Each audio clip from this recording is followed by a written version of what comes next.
يا أيها الذين آمنوا إن تطيعوا الذين كفروا يردوكم على أعقابكم فتنقلبوا خاسرين بل الله مولاكم وهو خير الناصرين سنلقي في قلوب الذين كفروا الرعب بما أشركوا بالله ما لم ينزل به سلطانا ومأواهم النار وبئس مثوى الظالمين ولقد صدقكم الله وعده إذ تحسونهم بإذنه حتى إذا فشلتم وتنازعتم في الأمر وعصيتم من بعد ما أراكم ما تحبون منكم من يريد الدنيا ومنكم من يريد الآخرة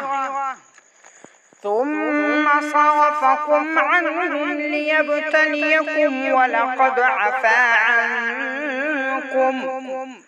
والله ذو فضل على المؤمنين إذ تصعدون ولا تلوون على أحد والرسول يدعوكم في أخراكم فأثابكم غما بغم لكي لا تحزنوا على ما فاتكم ولا ما أصابكم والله خبير بما تعملون ثم أنزل عليكم من بعد الغم أمنة نعاسا يغشى طائفة منكم وطائفة قد أهمتهم أنفسهم يظنون بالله غير الحق ظن الجاهلية يقولون هل لنا من الأمر من شيء قل إن الأمر كله لله يخفون في أنفسهم ما لا يبدون لك يقولون لو كان لنا من الأمر شيء ما قتلنا هاهنا قل لو كنتم في بيوتكم لبرز الذين كتب عليهم القتل إلى مضاجعهم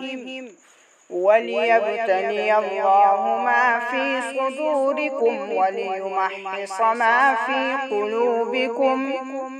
والله عليم بذات الصدور إن الذين تولوا منكم يوم التقى الجمعان إنما استزلهم الشيطان ببعض ما كسبوا ولقد عفا الله عنهم إن الله غفور حليم